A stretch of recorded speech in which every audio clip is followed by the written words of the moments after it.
Good evening, ladies and gentlemen, and welcome to tonight's Data Color webinar with John Denton. The fashion and boudoir photographer will share some tips and tricks and some highlights from his highly successful career with us. Hello, John. Nice to have you here tonight. Hello, Hopefully Boris. Thanks for all your hard work putting this together for us. Okay, great. And with us here, it's also Richard West. Hi, Richard. Hi there. Hey Boris, hi John, hi guys. Okay, so let me allow you to explain you what's the, let's say, agenda for tonight. It's about an hour to go now. John will show us some of his little tricks, and after his presentation, Richard has also a few words for us, and that's for about an hour, maybe a few minutes more or less. And after this, we will go into the chat, and you have the possibility to enter all questions you have, and John, Richard, and we will answer all of these questions. That's the plan for tonight. The webinar will be recorded, so you will have the possibility to view the recording afterwards. Approximately at tomorrow afternoon, it will be online. So that's for me now, and John, I will promote you to be moderator now, so you can share your screen with us now, and please do so. Okay. Okay, that should be showing. Is that coming through? Not yet. Yeah, it's coming. Yeah, it's there. Yeah, all good. Got it? We're online. Yeah. Marvellous. Perfectly. Okay, folks, here we go then. Thank you ever so much for tuning into the webinar. I can see from the delegates list that we've got a fair geographical spread of names that I recognise. It's good to see some Norwegians present, and it's good to see that Sean over there in Portugal has actually sobered up since a magnificent win for them in the Euros. So today's session is all about shooting beauty. That's really what I do. I shoot beauty. Other people take pictures that aren't so beautiful, including one of me. For anybody who hasn't met me so far, this is me. A few months ago when I actually had hair, or no hair should I say. I'm growing that at the moment as a bet with a colleague. So by the time you see me next, I'll look a little bit more like I've got an afro growing. For anybody who's not familiar with my sort of backstory, I'm a full-time photographer. I do a few weddings every year. I do portrait sessions, and I do boudoir sessions for normal clients. Not everything I do is with models, and even the models that I use are people who've had little or no experience, and our ethos is to take them, give them the training that they require, and then launch them onto the international stage alongside me, so that when we're teaching, we're actually shooting people who understand what they're doing, but only because they've had that little bit of training. And some of the pictures you're going to see in the show tonight are of models that are very, very new to the whole setup. I was doing a test shoot this afternoon for a lovely lady called Lucy, who will be joining the team later in the year, and she excelled herself in what was probably one of her first shoots. So it's all good. I work in the areas of art, nude, fashion, bridal, and boudoir photography. As I always contend, if you're a photographer of people, you should do art nude at some stage. You will learn much more about the light and pose required to make people look beautiful by doing a nude session than in any other genre of photography.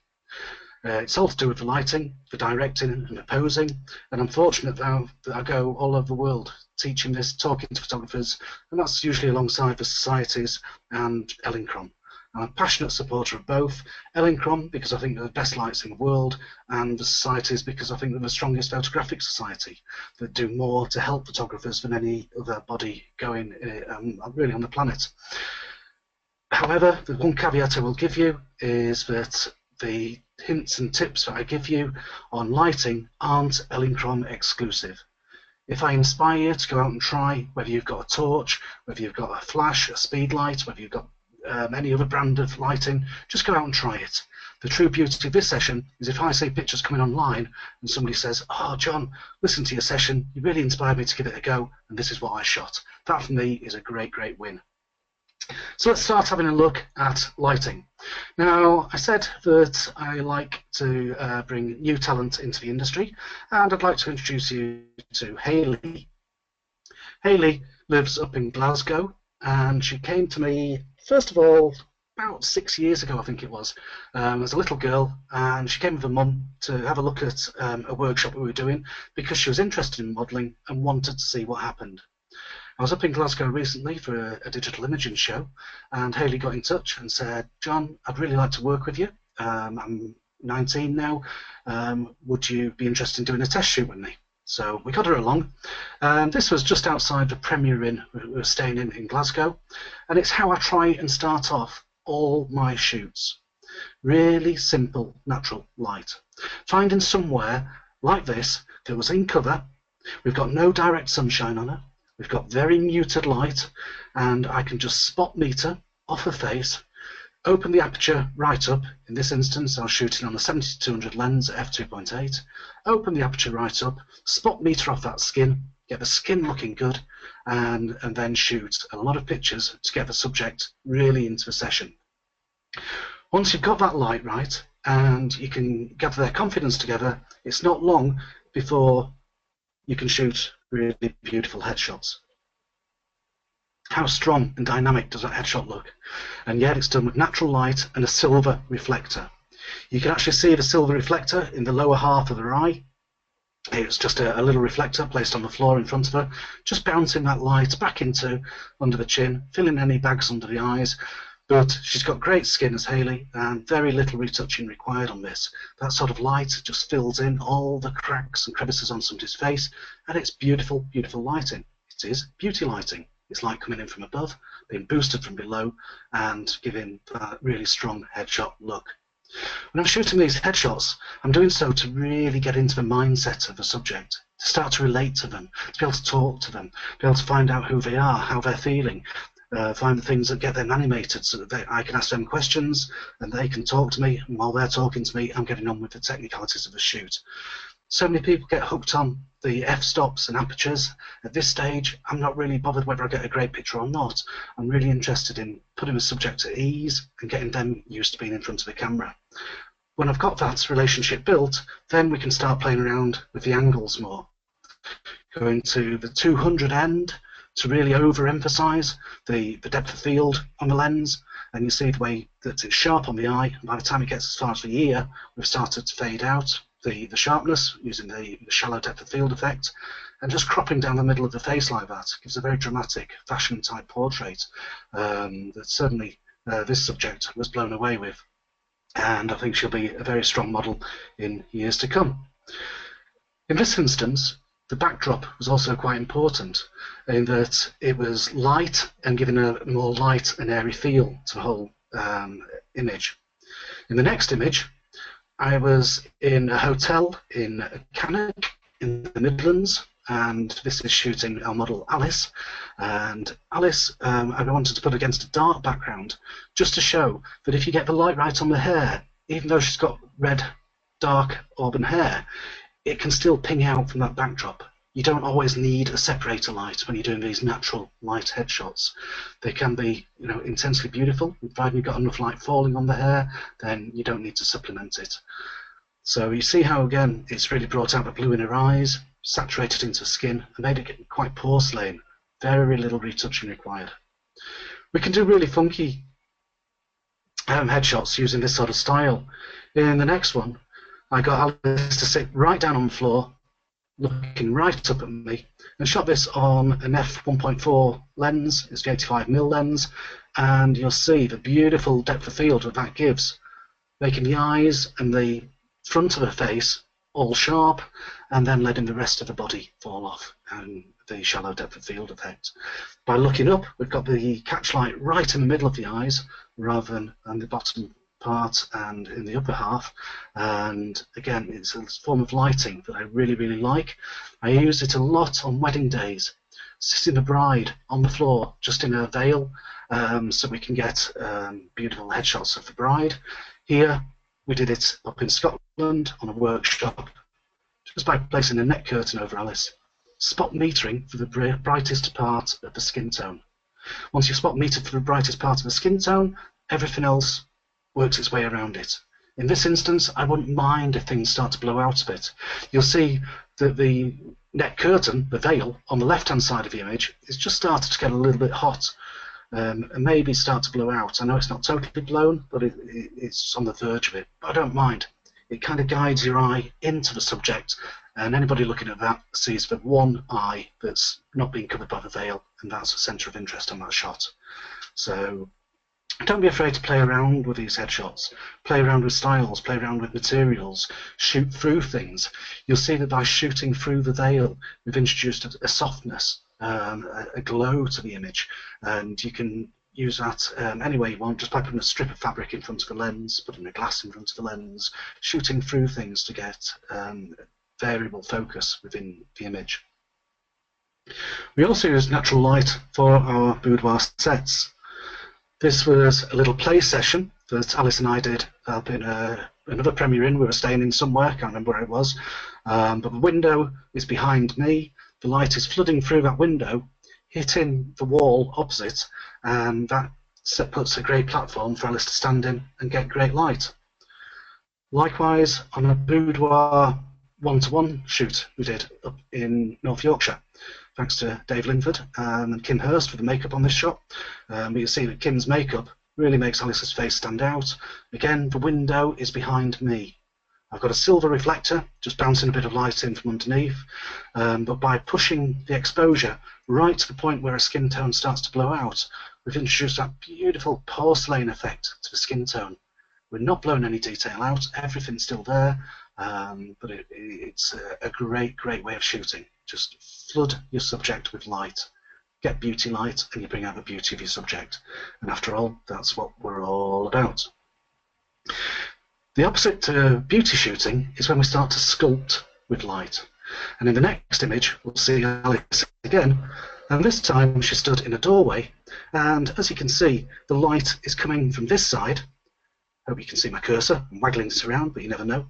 It's coming from the right-hand side of the image, hitting the right-hand side of the face, and just drifting over the edge of the nose, so the shadow defines the edge of the nose, and then the light comes into the cheek below on the left-hand side, gives that nice V shape under the eye, and this is loop lighting, where the light's looping over the edge of the nose, giving that V of light here, the little shadow under the lip, under the nose rather, to the lip here, and putting light and catch lights into both eyes. You can do this in doorways, in windows, and it's great for carving into people's features. You'll notice that this side is fully lit. Were I to stand further to the right and shoot with that dominant side towards the camera, her face would look massive. It would look distorted. The lit side would look huge, the shadow side would look very small. What we always try and do is get on the short or shadow side here, shoot from this side presented to the camera, and it evens the face out and starts to, say, carve into the features. If somebody's got a big head, somebody like me, this type of lighting really flatters them, rather than beauty lighting. Now, we've said that the purpose of today is also to look at boudoir, and that I do nude photography. This is a good example of a cross-lit, window-lit nude. And this is Matilda out in Norway on a fabulous session we did out in Bergen with the Becca Lockett Photo Society over there, who were great hosts. And we were in this room, and there was one window at the end of the room. And we thought, okay, what can we do with that one window? And just getting Tilly to put it back against the wall, shooting from this dark side, again shooting from the shadow side. And you see the way the light drifts across the stomach, gives beautiful musculature around the thighs, around the hips, around the breasts, around the stomach, and then turning the face back into the light.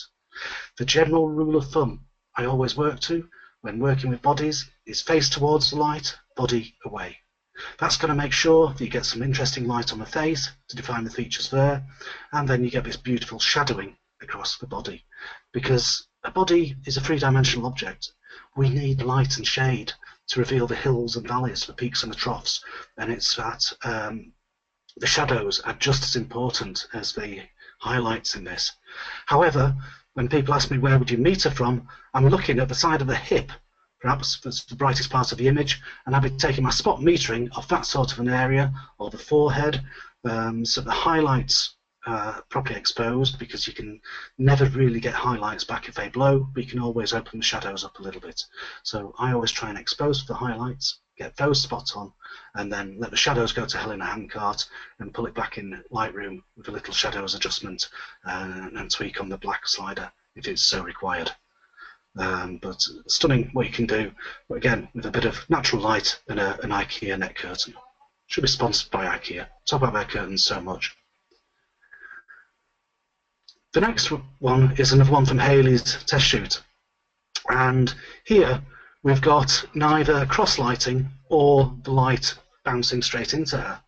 The window is actually to her right-hand side. But being a good Premier Inn, it's a white room. And so the light was coming into the room. It was one of the brightest days I think Glasgow's ever experienced in 100 years.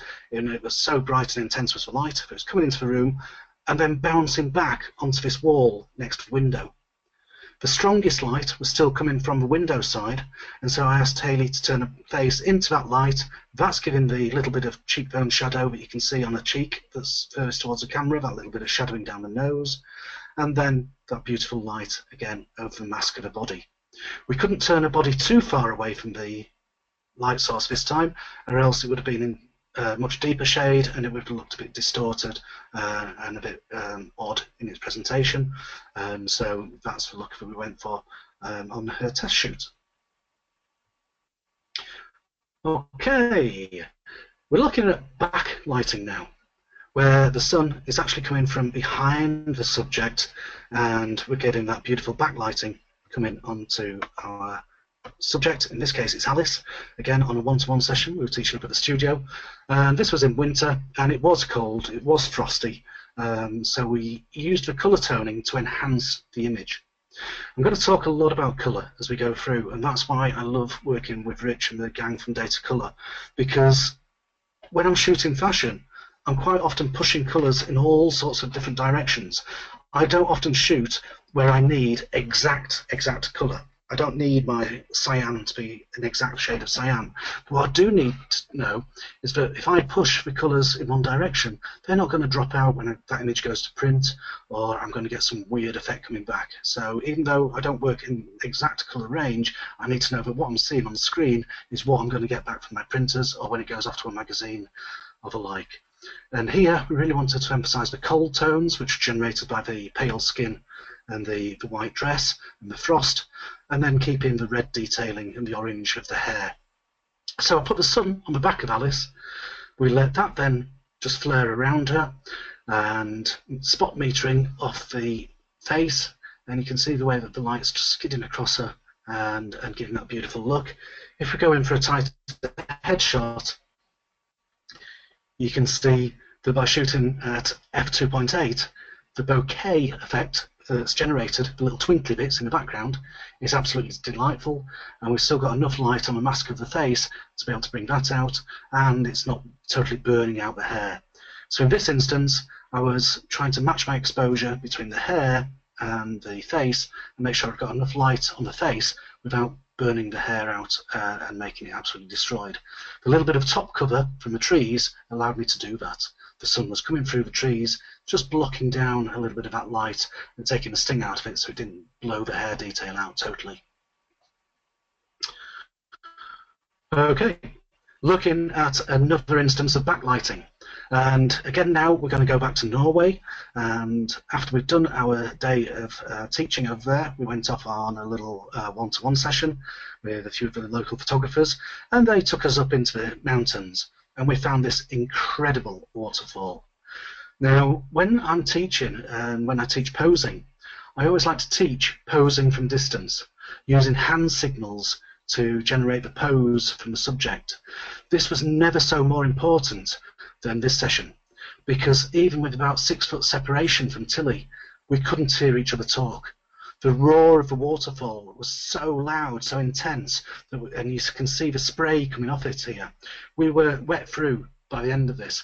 The kit we were using was wet through. We had a couple of Elinchrom lights, and it's testament to the build quality that they didn't just blow up and give up the job as a bad one, because they were soaked by the end of it. There was so much spray in the air, we couldn't hear each other talk, but by using hand signals, by directing her, we managed to get all the poses that we wanted. And again here we see a very statuesque art nude image with the metering done from Matilda's skin tone.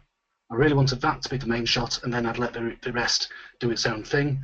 The shadows in the rocks behind her went quite deep, but because the sun is coming over the top of the waterfall, it's hitting the rocks at the top, so they were pretty bright, and it's just giving a nice little bit of rim lighting on the back of Tilly's hair. See again, the infamous wet neck curtain. These things travel the world with me, and they're one of the cheapest and best props that you can buy, and you also get the opportunity to go and get some meatballs if you're in IKEA picking up your packs of neck curtains. Another look, and it shows how toning can have an effect on the way that the image portrays.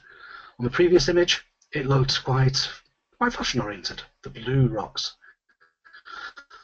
On the next one, I wanted to warm the rocks up and bring a little bit of a warmer tone, and the pose suggests a much more vulnerable attitude to the image. On the next one, I wanted to go for a much more classical look, shooting down on the depth of field to really let the waterfall fade away and be less sharp and punchy in the image. And I felt that the vintage tin plate toning that comes from the Nick software suite, absolutely free now. It's been around for years, still one of the best on the market, and I absolutely love using it. And this is the tin plate finish from Silver FX Pro, and I think it's a stunner. You'll see it time and time again in professional photography. Why? Because it really works. I'm very much into tweaking colour though at the moment, and after we'd done this backlit session and got ourselves thoroughly wet through, we put Tilly on the opposite side. So I turned my back to the waterfall and had the sun falling on her. So the sun creeping over the edge of the waterfall down onto this section of vegetation, and I wanted to play with the colours to bring out this surreal red atmosphere of the image while still preserving the white skin tone of Matilda. And I really love this, the way that the sun allowed me to bring in more detail in the sky. Because she is in full sun, it meant I was shooting at much faster shutter speed here, which allowed me to preserve detail in the sky, whereas you see on the previous image, because her back's to the sky, I was metering off her chest, and that was bringing a much slower shutter speed in. So always being aware, how much detail do you want in the background? Do you want to blow it out here? I didn't mind getting a pure white sky pretty much here, but on this one, I love the little bit of drama that the clouds on the opposite mountaintop gave, and this figure in the landscape type of look. Just to show that we did allow her to put some clothes on at some stage. This was a beautiful dress that was supplied by our host, Tommy Bricker, and you'll see here that the purple colours then suggested the rest of the toning. The light source is coming from above and to the right of her. That's hitting her in good sunlight, which again is allowing me to meter off her and preserve some detail in the clouds around her. All the time when I'm composing these images, I'm looking for leading lines. I talk on some of my seminars about finding the right hole in the landscape to put your subject in. Now that sounds a little bit odd, but here the best hole to make Matilda the brightest part of the image is just about here. We've got the leading lines of the opposite horizon that guide you across here until you look at the subject.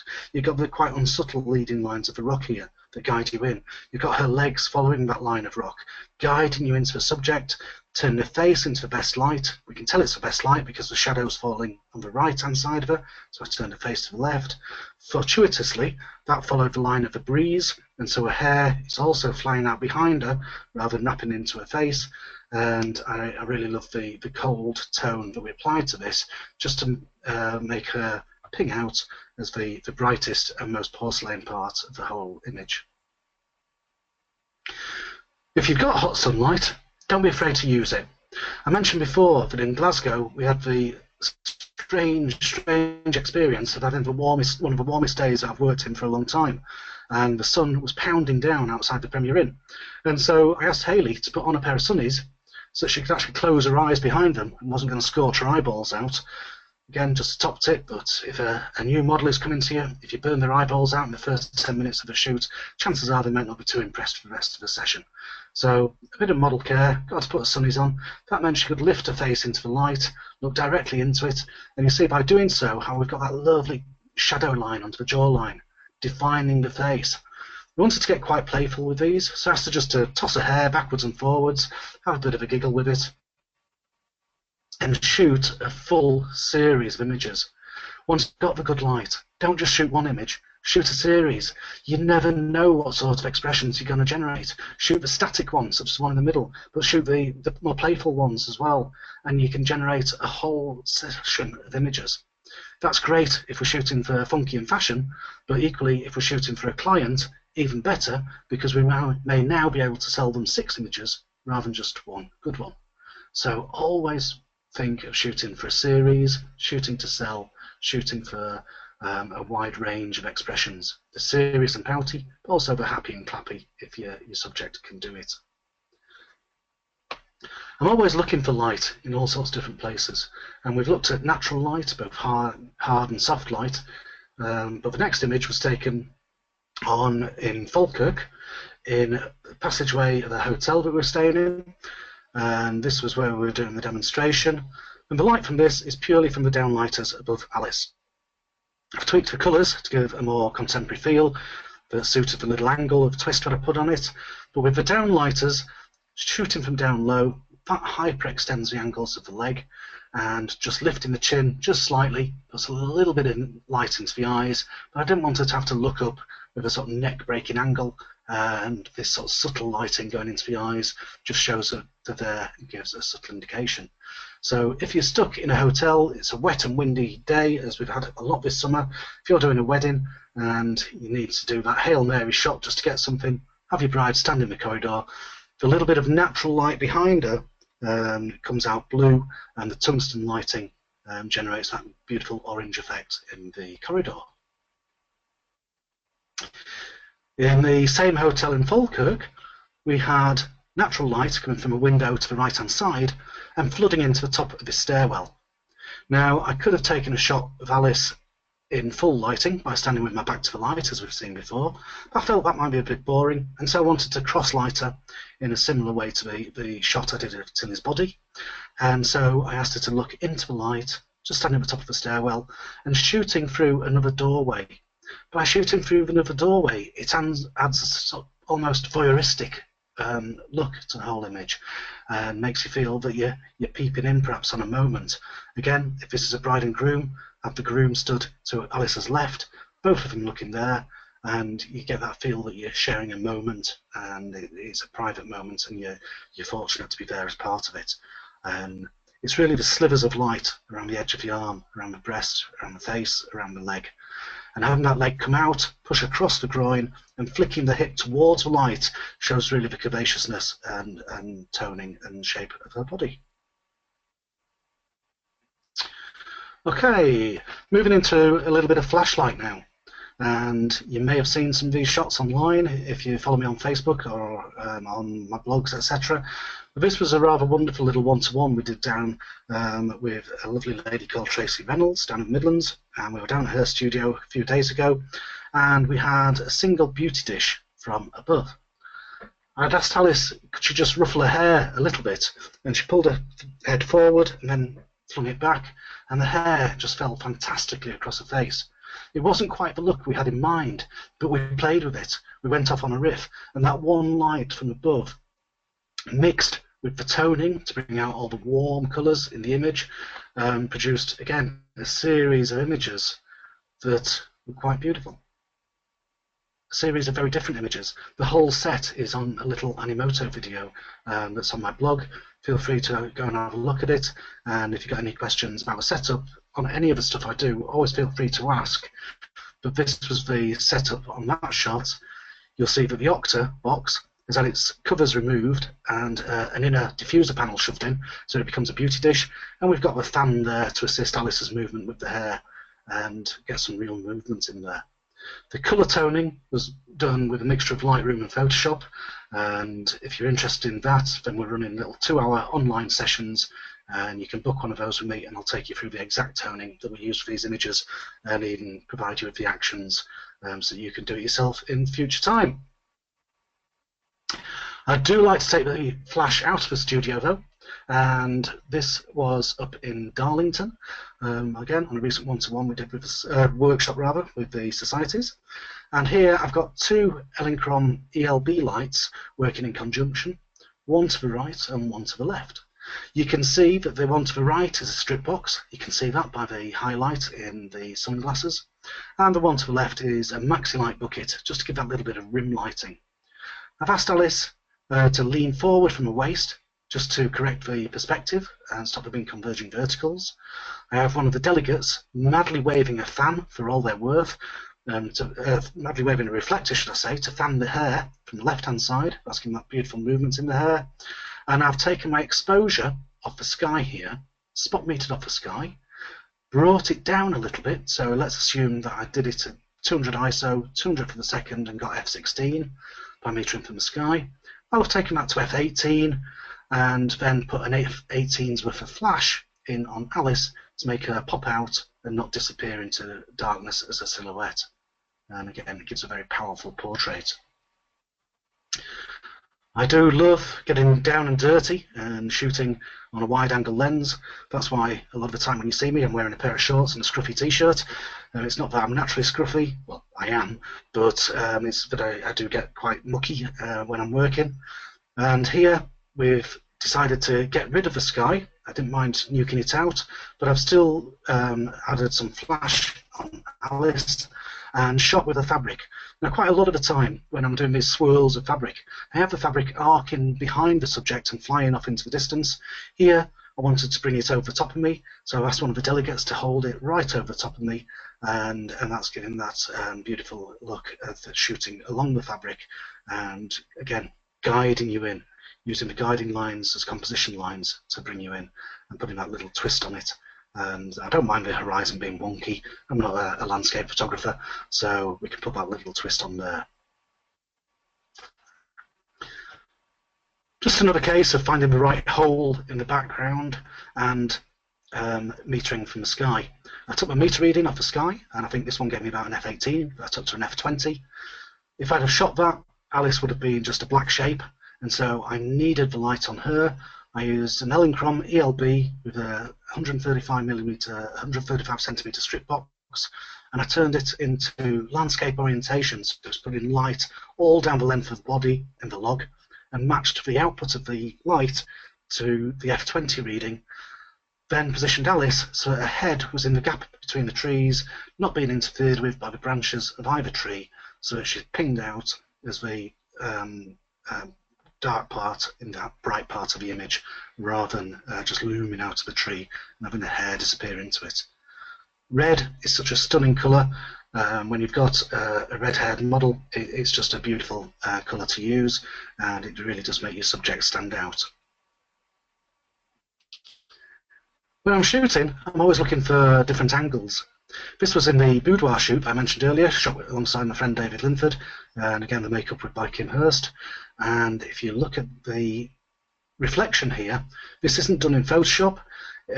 It's by me turning my back to Alice, looking at a mirror and seeing the reflection, which is the strong image of her, but also the reflection in the bevel of the mirror, which gives that quite ghostly look as she's looking at her own shoulder. So once you see an image, shoot the best image, but then also twist and turn and look for the other angles. This is just a natural light shot, spot metering again off the breast to give the brightest part of the image, and making sure that didn't blow out, and then working my way around the angles from there. On this one, we didn't just get one reflection, we actually got 3 reflections. This wasn't a mirror, this is in Falkirk again, and we're in a dark area of the hotel. We'd lit Alice by the downlighters, and I just saw a picture on the wall and took this image using the bevel of the glass and the angles of the picture on the wall, which worked out quite nicely. Another angle on the image that I showed you previously. I walked through the door, went up the staircase, looked back down on Alice, and saw this reflection in a picture on the wall. And again, it gives a very nice ghostly effect that if you're shooting for funk, shooting for fashion, shooting for a bridal, a wedding album, then this could be an interesting image in there. So never be afraid, rummage around and find the angles.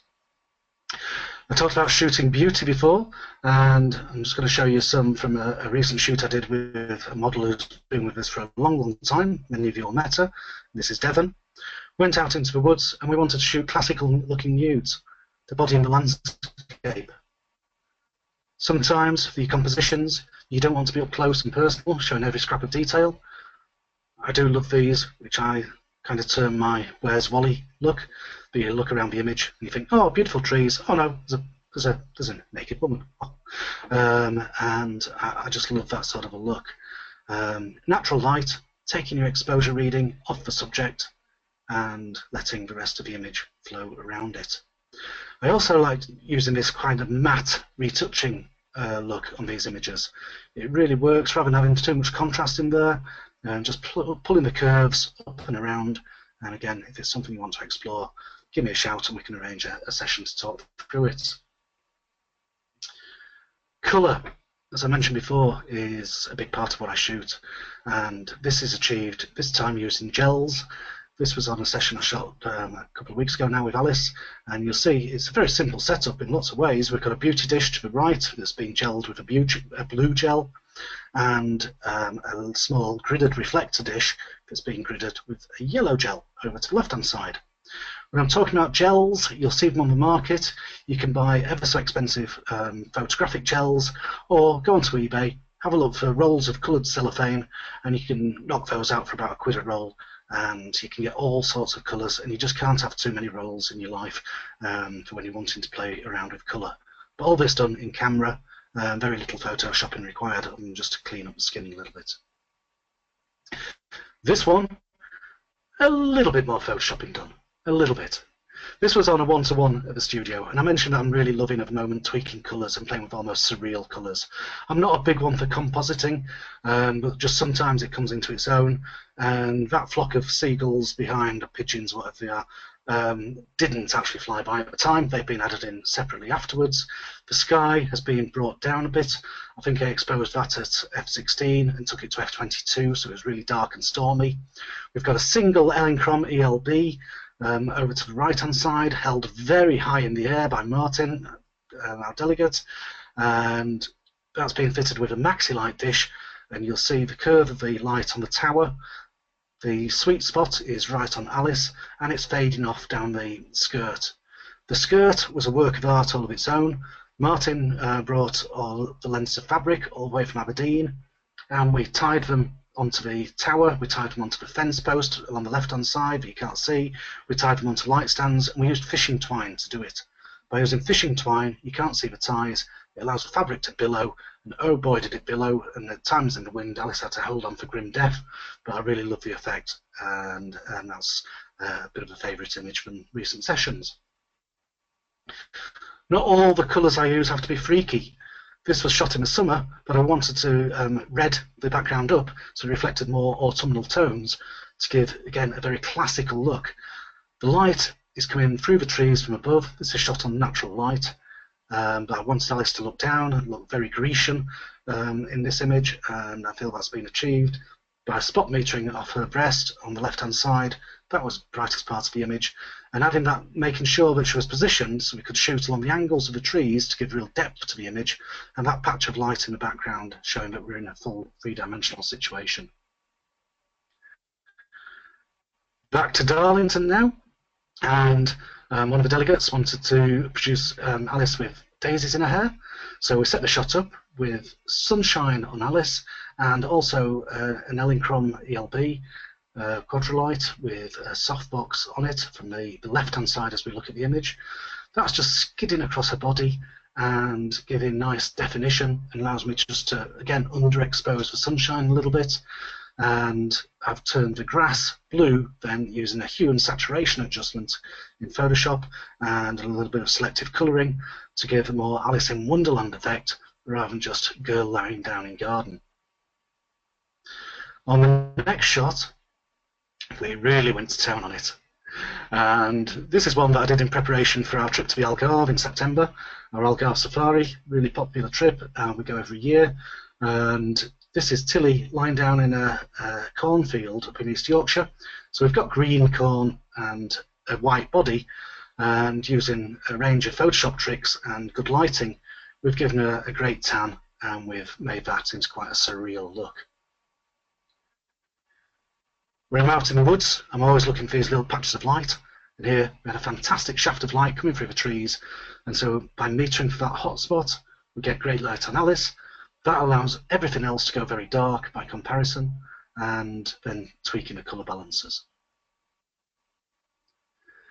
This is why having a spider is just so important to me. So that as I'm tweaking these colours, I say I'm doing it with real confidence that what I'm going to achieve is going to be a good print and not just look good on a computer screen, and then when it's sent off to print, it comes back as some garbled, orangey, murky brown colour on here. It really comes out as the funky bit of red that I like. That is a whistle-stop tour through my world of colour, fashion and boudoir photography. Hopefully it's given you a few tips, a few hints to go out and try. If you'd like to come and join us on any of the upcoming sessions, then this is my itinerary that's coming up. We've got some half-price one-to-one sessions. They're booked in the diary, so you just go onto my website and you can book them directly through there. If you want to do a 2-hour online retouching session on skin, then again you can book the session and then I'll get in touch with you to arrange for time in the diary. We've got one place left if you want to shoot maternity on the 24th of July. That's in my studio in East Yorkshire. And we've got a couple more places if you want to come and join us for a full weekend of lighting in Whitchurch in Shropshire. That's with my good friends Lee and Diane Brothers of DLB Photography over there. And they're hosting us 6th and 7th of August for what will be a great weekend, and we're going to have a barbecue or something on the Saturday night, so come and join us. Or if you want to come out to Portugal, you can do that. Or the autumn sessions pick up in October, and I think Rich will be joining us at the digital imaging shows too, so you can come and harangue both of us. Later on in the year, we're over in Malta for the MIP convention, and finally starts off again all next year at the Society's convention in London. If you wanted to do any training with us, then if you book anything, those events through my website, you can get 15% off using the code DATA15. You want to buy spiders after today, you can get 20% off using JDTrain314 as a code. And I spoke about Animoto. If you like Animoto and you want to produce your slideshows using it, then the code Denton20 will get you 20% off Animoto Pro. Finally, there's the Flash Centre are still running a competition. You've got about 2 days left to enter that. All the details on the flashcentre.com Algarve 2016, and that's for a place to join us in Portugal in September. More than anything after today, I'd like you to keep in touch if you possibly can. That's my email address, that's my website, those are my blogs, my Twitter, my Facebook, Instagram. Please stay in touch. It's a big old world of photography. It's a very lonely world at times, but if we keep sharing, we keep valuing each other's company, and we keep sharing information, we'll all grow in our fantastic world of photography, and we'll share some good times. The last slide I'm going to finish with is a very personal one, and that just goes back to a good mate of mine who almost 2 years, almost to a day, disappeared from our photographic world, and for anybody who knows him and knew him, good on you, Rog. Wish you were still around, but we shared some bloody good times through photography. Ladies and gentlemen, I'd like to thank you ever so much for your attention. I'd like to thank Rich for giving me the platform. I'm going to stick around until the very bitter end, so if there's any questions, anything at all now, keep them flowing, keep them coming. I don't want anybody to go away thinking, what was he on about? What was all that? Ask away. Cool, thanks, John. That was great, mate. Well done. Great images as ever, and great tips in there. So learned a lot there whilst we were watching. So I'm going to take over now and going to give you just a few minutes of run through on some of the color management side of things. But as John says, he's going to hang around to when we go into the question session in about 10 or 15 minutes time. Then he'll be here to answer questions and so on. Key thing that John was talking about during his session was this: what you see is what you get. Now, he obviously had some great images there. Some of them were heavily retouched, some of them were not so heavily retouched, but with all of them, as he said, what he wanted to be able to do was make sure that when he was doing anything retouching wise to those images, that they came out looking as he was seeing them on screen.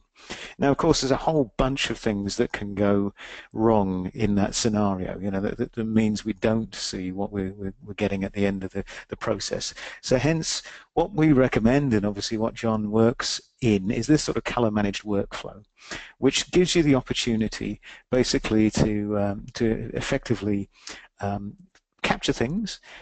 But then when you take them into retouch, and this is supposed to be the same retouching screen over a period of time, we're adding in a soft proofing and an adjustment phase purely based around that soft proofing, that seeing things, how they're going to come out. So if you are getting some effect due to whatever end result you're going to, be that print, be that the internet, be that TV, whatever it may be, if there's some sort of effect that's happening because, for instance, you're using, you know, in this case, a type of yellow stock to put your images on, or it could be due to, you know, every different type of printer or every different type of paper will have an effect, then you do need to be soft proofing your images against that end result.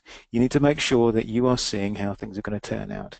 Now, soft proofing is incredibly important. It also requires someone somewhere to be doing profiling, which is essentially making a profile, if you like, a fingerprint of how that output device is going to affect your images.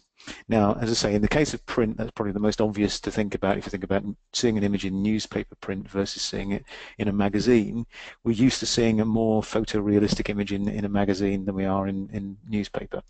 Even if you try and retouch for both environments, it's going to look better on magazine print usually.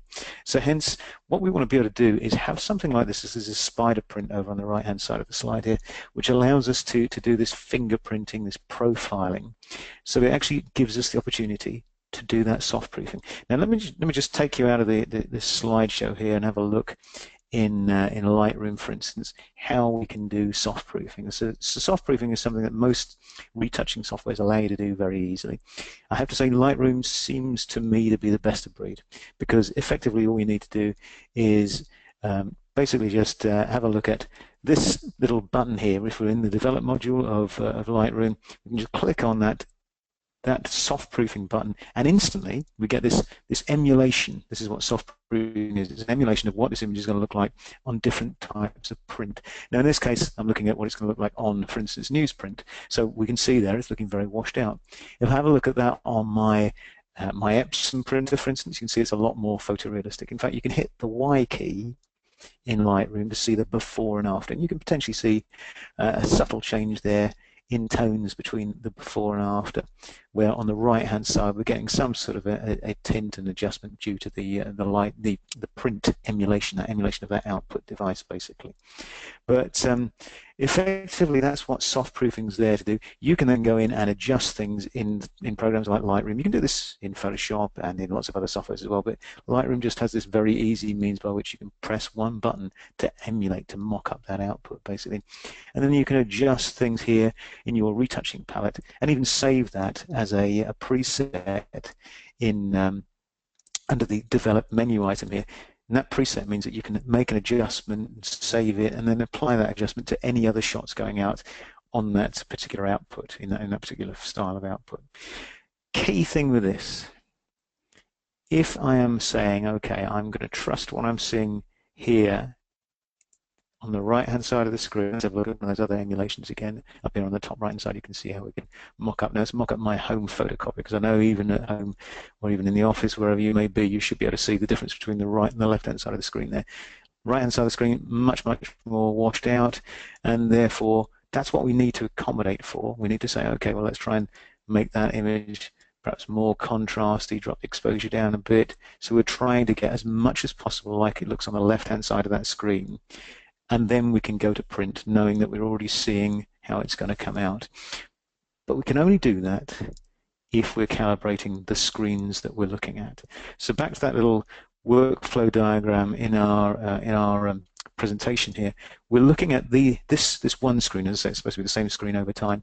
We are making that soft proofing and then adjustment such that we can either choose to have your image coming out with that yellow effect or remove it. But ultimately we know ahead of the game how things are going to look.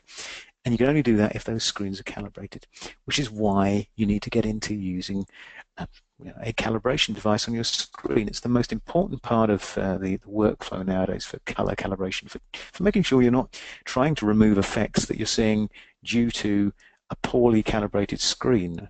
No screen when it comes off the production line is going to be calibrated, or at least it's going to be calibrated for that lighting condition. But as soon as you move lighting conditions, it won't be, because in different lighting conditions you're going to see things differently.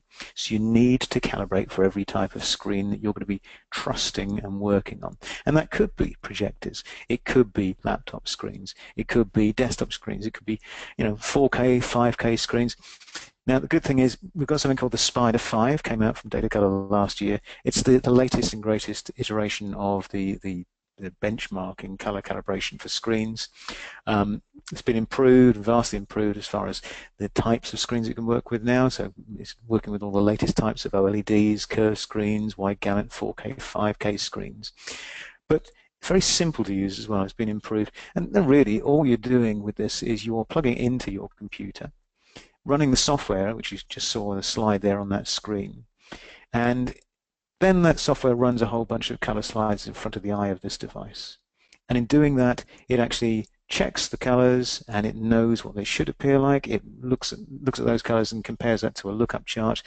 And then at the end of that process, there's a little button down here, you probably just about see it. It says save. As soon as we hit save, it then corrects the Spider, and the software that comes with it corrects that screen into an international calibrated standard. So when John's run his Spider and he's calibrated that screen and he looks at the colors on that screen that he's working on, they're in that international standard. So if I look at the same images and look at them on my calibrated screen, they'll look the same. And more importantly for John, when he sends them off to print or to output, then they will come out the same. Caveat there being, do that soft proofing so you can see any effect being applied.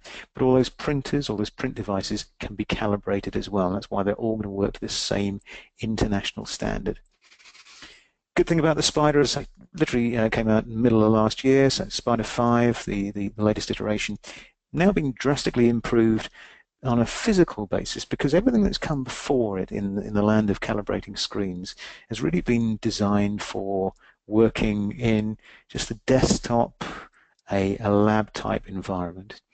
And something that the guys at Datacolor have done over the last few years, they've said, well, hang on a minute, we're all working far more mobile now.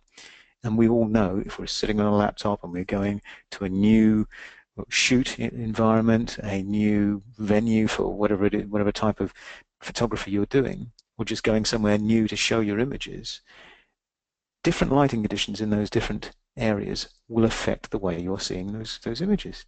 So hence, the Spider 5 has been re-engineered to make it far more robust. It's got a lens cap built into the device now to protect the optics. It's got a grid on the optics to protect the optics, and the actual optics themselves are encapsulated so that they are more bump resistant, knock resistant. So really far more mobile device. And they've even added a tripod mount in there so you can do things like larger screens as well, to make it much more user friendly for that sort of environment. Key thing has been this improvement in the optics, and this addition of this grid. You can see it in the sort of transverse section here. What that is it's a grid which has a selection of tubes, of filaments if you like, that just make sure the light is hitting the sensor array smack on. And what that's doing is it's cutting down any light coming in from the sides, because basically only light going straight at the sensor will be able to get to that sensor. And that's really good. Something the guys at Datacolor added into the Spider 4, the previous iteration, the Pro and the Elite, which were great devices, but with the 5 it's been improved upon, it's been increased. So the whole combination of the improvements here is actually getting up to 55% better calibration than even the Spider 4 Pro or Elite that really were the best of breed beforehand. So major improvement there, but just so much more robust for that. Chuck it in a bag, take it with you, take it out. Quicker to recalibrate on the Pro and the Elite versions now. So there are 3 different versions. I'll tell you about that in a second. But ultimately that means you can get your screens recalibrated as quickly as possible. Even projectors if you go for the Elite version. And that puts you in that control of making sure people are seeing your images the way you want them to see, Or if you're going somewhere to work on images and going to be retouching the images, you are seeing them in that international standard as well. So really making sure you're on that even keel.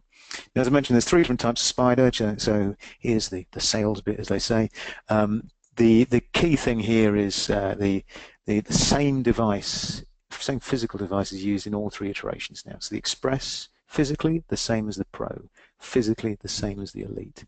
It's actually software upgrades between the 3 different devices there to step up between them. So you can buy an Express now for, I don't know, somewhere around £90 in the UK, but if you want to later on, you can upgrade to the Pro. Now it's a payable upgrade, but that gives you the upgrade up to the Pro.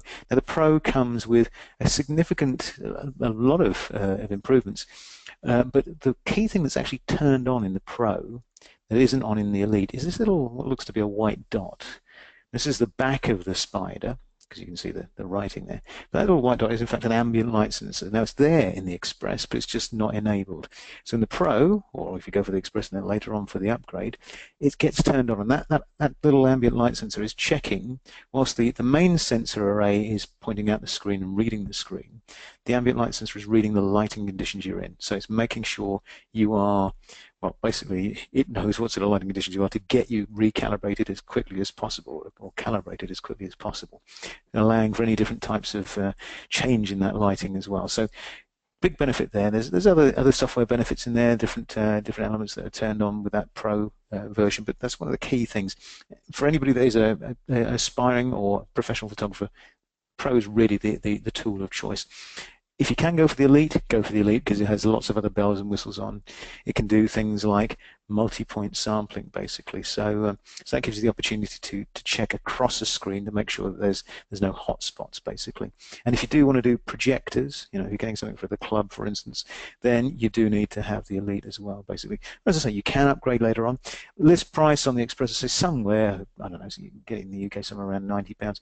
The Pro, normally about £155, but at the moment there's a special promotion going on the Data Color website. If you go to the Buy tab on the Data Color website, you'll see that promotion is there for €155. Now, admittedly, with the exchange rate at the moment, that may not be such as good a promotion as it was a few weeks ago, but hey, it's certainly a drop in price compared to, I think normally it's about 190 euros. Basically, you are buying in euros on that website, so make sure you make the most of the exchange rates. Top of the range, the Elite is normally about €299. I think at the moment it's about €239. So yeah, probably somewhere around £239. So there's some promos to go for. As I say, go to the Buy tab on the Data Color website, and you can have a look at that. John mentioned a code earlier on. Now that's applicable for the Express, but not for the Pro and the Elite, because it already has the discount codes applied to that. So just so you're aware. Now that's that workflow we're talking about. That's the important piece down here. The making sure what you're seeing on screen is what you get from the point of view of calibrating to that international standard. Now you can also, if you are printing out yourself, be calibrating at the back end, basically. So something most probably, you know, when I lecture on this, and John and I go around and lecture on this around the country, as you mentioned, we'll be on the Society's Roadshow later on in the year. The key thing we see is that most people don't print out themselves nowadays. Probably, I don't know, 1 in 10 would. But if you are, and you're selling those prints in particular, or wanting to win competitions, that's when it's worthwhile getting the spider print. And the spider print is the print calibration device. Now that's something that again, you know, as mentioned, for most people it's most important just to get the screen calibrated, but if you are printing, go for the spider print. It's an extremely easy tool for calibrating your printers. Essentially every one of your print papers, or stocks as they're called, you pop into your computer, you run the software that comes with the device, Mac or PC, like the spiders, Mac or PC as well, and effectively that allows you to print out some test charts that you read with the spider print. And in doing that, you can then calibrate essentially that device you're looking at, that spider print. You you read a line at a time the test chart, and that builds up this profile, this fingerprint, if you like, of how that paper and ink and printer combination is going to represent what it knows those colors should look like in the software. So that gives you that effect, that, you know, in the case of when I showed you newspaper print, that washed out effect, or in the case of the Epson printer I showed you, that slight change in the lighting that you may have been able to see via the joys of the internet there. That's what we're generating, that emulation of that. So you can soft proof, you can then adjust for that, and that's all part of that workflow. There are some promos on the spider print at the moment as well, so go and have a look at the spider print if that's applicable to you. I'll briefly, because we're running out of time, I'll briefly mention the stuff we didn't get a chance to talk about tonight, but you can come back to some of our other webinars or come and see us on the Society's Digital Imaging Roadshow, as mentioned, and have a look at some of our Datacolor's other products for calibration. I was looking at some of John's portraiture shots in particular and thinking how good his focus is, and I wonder whether that's down to the spider lens cal. Actually, that's a great device effectively for adjusting or correcting your autofocus settings on your camera. So every lens, basically, this is the device on the right hand side here, every lens can have a slight inaccuracy. Once again, we like to think all computers, as soon as they come off the production line, or cameras, are spot on, but you know, fundamentally they aren't, or they are very unlikely to be, certainly in the case of screens, more likely to be in the case of lenses, but even lenses go off over time, and that may be just down to general wear and tear. But ultimately, the spider lens cal, you can check for that calibration of the autofocus there. Essentially, you just shoot center focusing on this crosshairs here, and because there's a reclining scale there, if the autofocus is spot on and you've got that zero center focus for autofocus, there's the zero on that scale there, should be in focus. If it isn't, then basically it gives you the indication of how much and which direction you need to be changing and adjusting your autofocus using the micro adjustments in your camera. Now, a couple of other devices we've got on there, the Cube and the spider checker. Fundamentally, they're there for getting your colors correct at capture, trying to address things like this, where, you know, when we take a shot, we just don't know, we have no frame of reference there as to whether that was, you know, light green leaves on a beige background, or less limey green leaves on a white background, or maybe darker. Things like the Spider Cube here allow us to calibrate. Essentially, it's a grey card in this case, but it's a much more robust grey card than a standard grey card. It doesn't get blown away. It's about, I don't know, 4 centimeters or a couple of inches down one side there, and it is cubic. A lot of benefits in having that, and just having something that you can shoot in your image workflow, just to make sure you're calibrating right at the start of the workflow and taking out any colorations down to different lighting conditions. And so the spider checker is just the extra step up from that, basically. I say just. In fact, it's probably my favorite tool out of Datacolor's range, because we've got people who are colorblind that can actually use the spider checker. I'll just briefly show you it down here. That it effectively allows them to get around the fact that they can't see colors accurately themselves. What the spider checker does is it comes with software that allows you to shoot the spider checker. You see it's there, it's folded out. It actually folds in half along that middle line there. Pop that in your bag, but pop it out. You can either tripod mount it or get somebody to hold it, and effectively that gives you the opportunity to shoot that, run the software, and that will correct your image at the start, so you can see the effect perhaps that it's having on the skin tones there, but not just the skin tones, on the hair, on the background, on the chair, for instance. Everything's being affected there because there is a color cast, and there is a change being affected across the whole spectrum there, not just one color, getting one color correct. Spider Checker, great tool. Haven't got time to show you that tonight, but basically we will at some time in the future bring you back to the joys of the webinar, we hope, and be able to tell you more about that. If, just a final wrap up here, if you're interested in color calibration, you do feel that you need to get something at the front end like the Spider Cube to take out that color casts and issues with capture.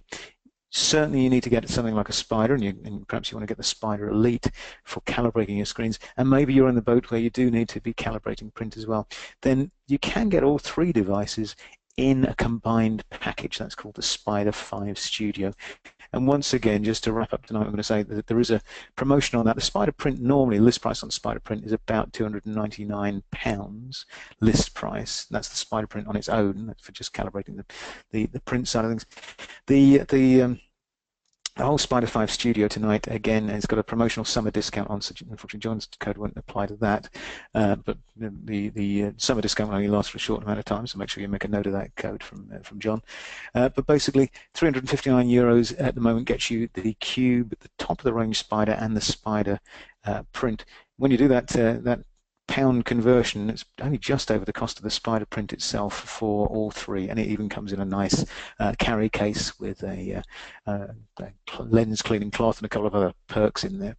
So that's a little bit of the sales pitch, but we've not really covered a lot on colour management tonight, because we obviously had some great tips there from John, and got a lot out of seeing the composition and the way in which he was shooting images, and crammed a lot into tonight. If you do want to find out more, we do some free ebooks you can download. So I think this is just being upgraded at the moment, so I'm not sure that URL link there will work at the moment, but keep an eye on that URL for if you haven't got it now, drop us a line perhaps if you can't get it. If you want to see more videos of how-to, actual visual videos with any of the kit we've been talking about on the data color side of things, for instance, tonight being used, then we do have a YouTube channel, which is, if you go and search YouTube for Next Tech, Nexttek, then you'll see yours truly, that is me, looking a bit worldly weary, but talking about the spider cube and the spider checker for calibrating capture there, and you can see that and see us using the devices there basically. So get you more chance to have a look at that. If we don't manage to answer all your questions in a few seconds, we're just about to open the questions and answers area up, but there is a free phone number. It is 20-800-700-870. That is a European free phone number, or there is a USA free phone number there as well, but those numbers are available for you to drop in or give us a call to our illustrious team to ask questions, and see if we can't solve some of the mysteries of colour management over the phone for you. If not, drop us a line via our ticketing system. Again, go to the data color site and you can do that there. That is it from me. So just a quick sort of run through. Don't forget we do have other webinars coming up, but thanks again, John. We're going to open the questions up now, and thank you guys at home for your, or wherever you may be, for your time. We're going to open the questions up now. I'm going to hand back over to Boris and see if we have any questions from you good selves that either John, myself, or Boris can answer on anything based around what John's been talking about tonight, or what I've been very briefly talking about there. So over to you, Boris. Thank you.